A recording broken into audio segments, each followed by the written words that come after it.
Instant Radio. This is the Dainhen Butler Show.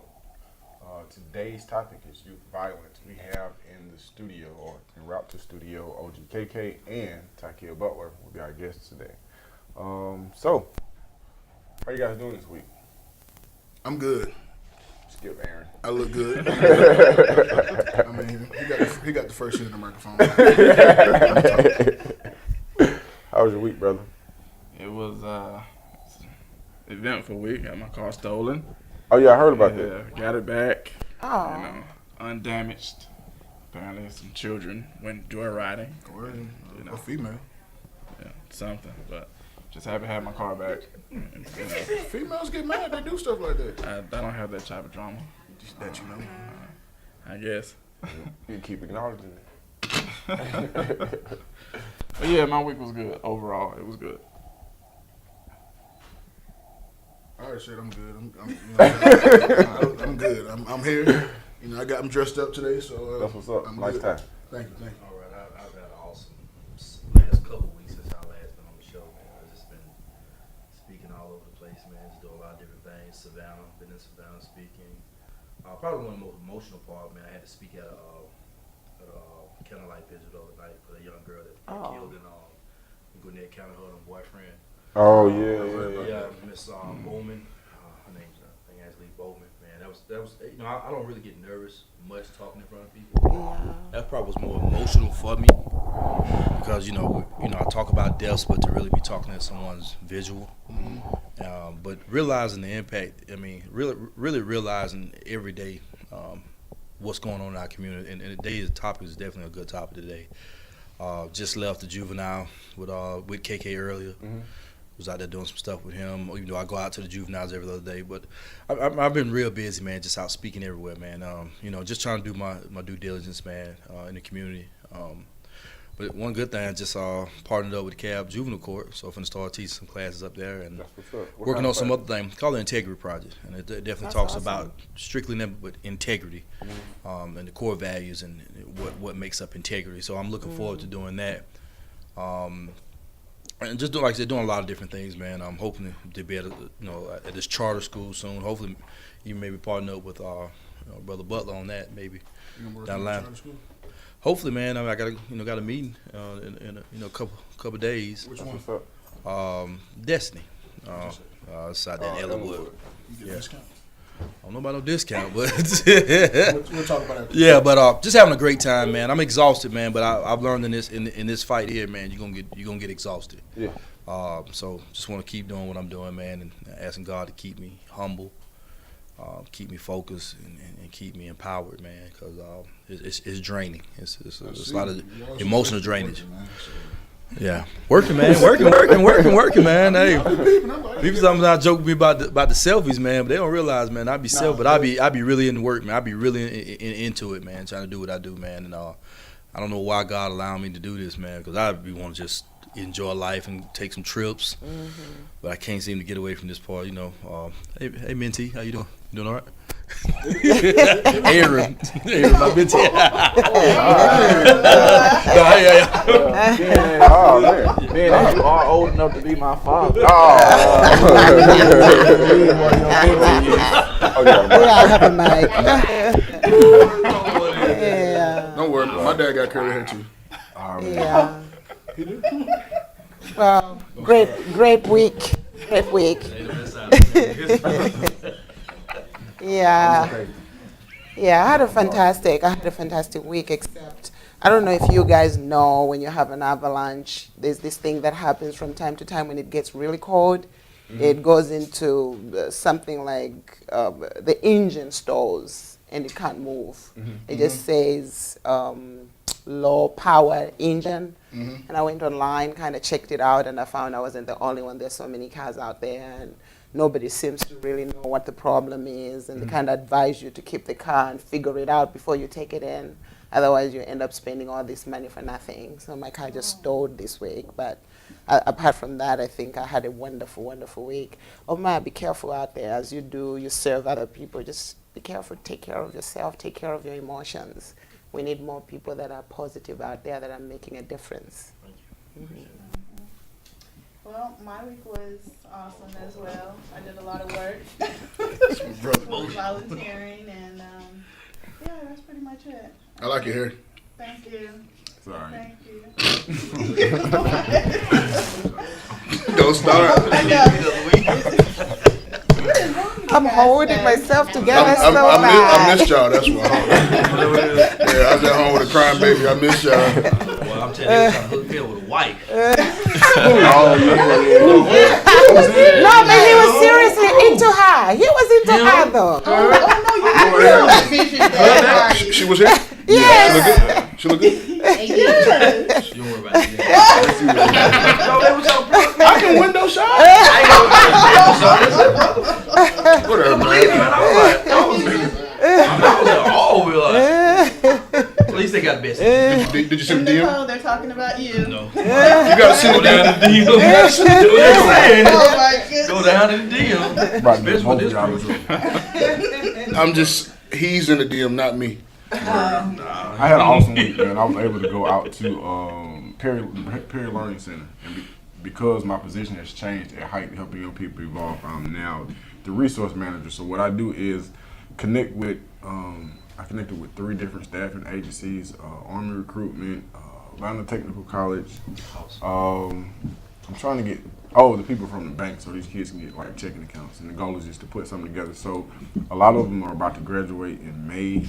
So just have them something waiting for them when they get done. I want to employ them now, and then the goal is to not just employ them, but to come up with a plan that will fit their needs. Because a lot of times we say, well, once I get you employed, you should be good. But what I'm finding out is 75% of the people that's employed are extremely unhappy because you don't get to live out your dreams. If you're not living out your dreams, you helping somebody else live their dreams out. And if you only pay a person $9, $10 an hour, it's just a matter of time before they start picking up habits or trying to generate funds a different kind of way. So I think that it's important. Just because I get you a job, that doesn't mean that it's over with. But I was able to connect with the individual that's over the program I'm in and the principal at Perry, just so we can come up with a plan of service to we got to connect, not just get them placed, but to find them something that is going to help them in the long run. Instead of just asking kids, where you want to work?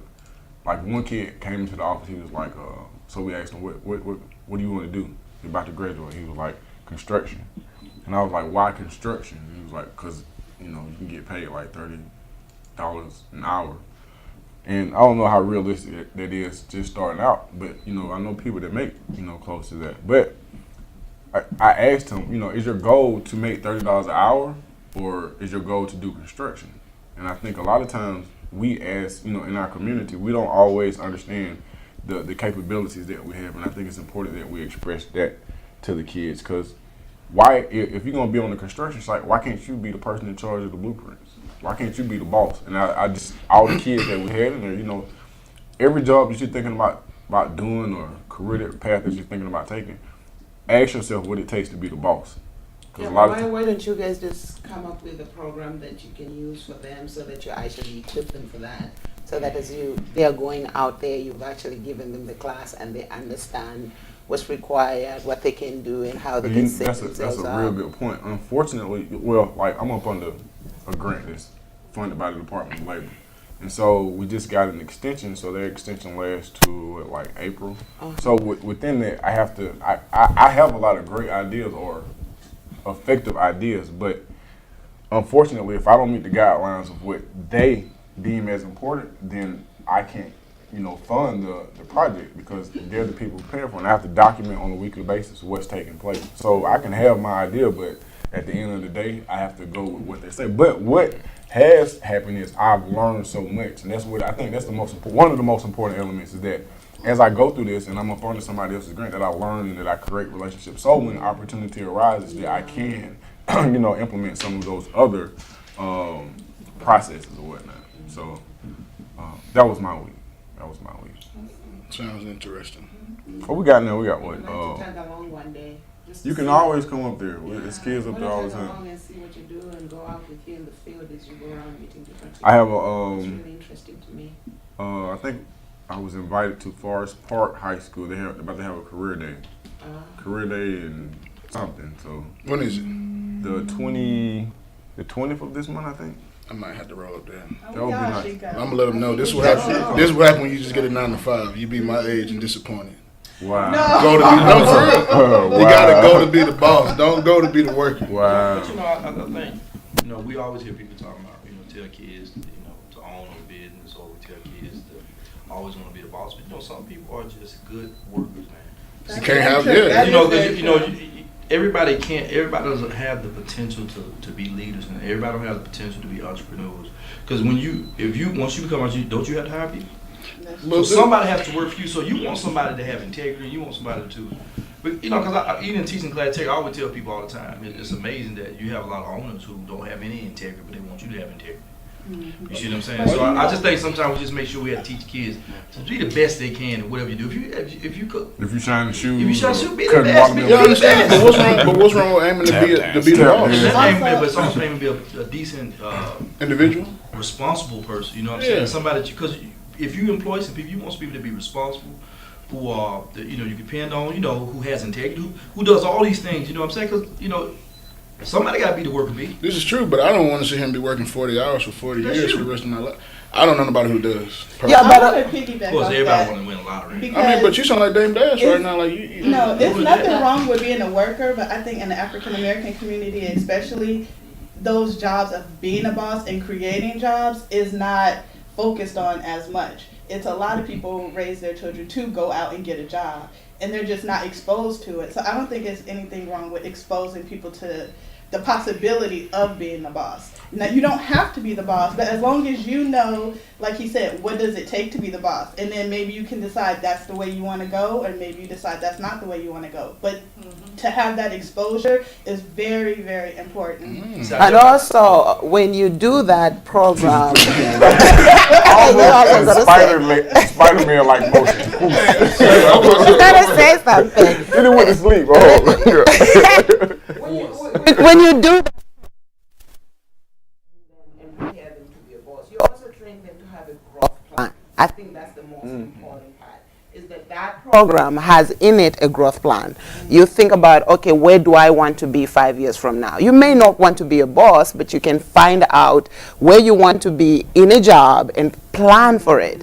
People don't plan for their growth. They just think it's going to happen by itself. Growth doesn't happen by itself. You plan for it. And if we train kids and we show them how to do it early, by the time they're in their 30s, they will be where they want to be. So it's not just to own your own business, but that program in particular gives you a growth plan. That's true. I believe in breeding bosses too. Like, I have a business plan set up for, like, I have Funtime Moonwalk Rentals at 678-891-9690.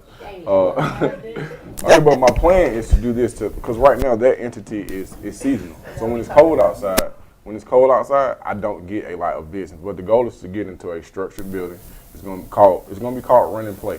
Okay, at Run and Play, when your kid has gone through and exercised and played for like 30 to 45 minutes, they would have met the minimum exercise requirements in reference to the Michelle Obama campaign to reduce obesity. But, okay, if I have people that's working here, these are high school aged kids or young adults. I don't just want to teach you how to ring up the cash register and clean up. Like, the goal should be for you to learn how to run one of these entities on your own. You should ultimately be a manager to one degree. And I think that just like any other industry, once you have people that work up under you and you understand and you capture their potential and you try to boost them up, because 20 years down the line, I might go see now and I might need to work for you. But if everybody's up under me, then I don't know how far. It's like this show. Like, it's called the Dainhen Butler Show, but it's people, I gathered people together that I knew had their own lane and that was going to, possibly be, mind blowing, world blowing. I can't wait for him to blow up so I can go fill out the application for him. You see what I'm saying? Omar? Yeah, Omar. I was asking. I was kind of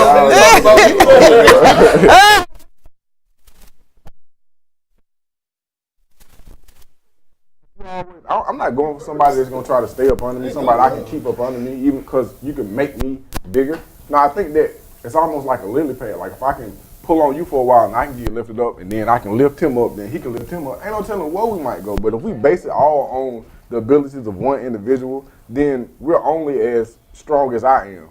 And that don't really make sense because I'm not the most talented person at the table and I don't know the most at the table. So the goal is to whomever or however we can move up, everybody will buy. I just believe that it's like when you say that, and I'm not saying this is what you're saying, that you need workers to. You do need workers, but I think even the act of working, the act of having a 9 to 5 is a form of slavery to one degree. And I know you don't want to hear all this, but what I'm saying is it's a form of slavery. Anytime I can give you a set amount of money and at the end of the week all that money is gone, that's slavery. I should be trying to build you up so you can be your own boss to one degree or another. That's just like with any record company. You don't want to sign somebody that's gonna stay up under you. You want to sign somebody to when your butt go out of rotation, they can take the label to where it's supposed to go. Well, let me say this, because I think maybe y'all misunderstand. I'm not saying not encourage people to be bosses. Okay.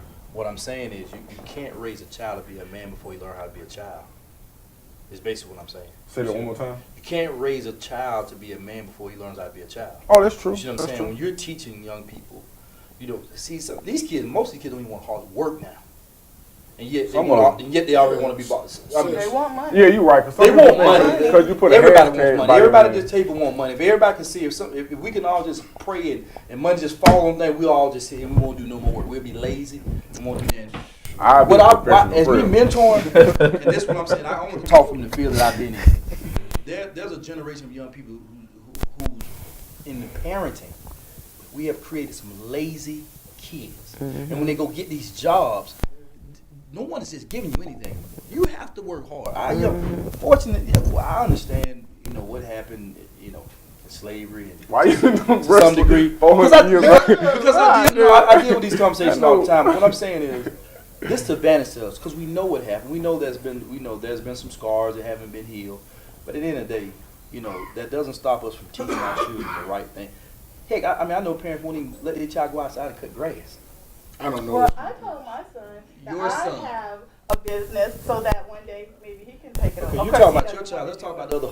Let's do this because y'all got something. But it goes into what we're talking about. That's true. And I see y'all sparring off. Y'all about to slap boss, but let's do this. Let's go to break. Let's go to break, and we'll be back. You guys are tuning into Instant Radio. This is the Dainhen Butler Show. We'll be back with our first guest, Takiyah Butler.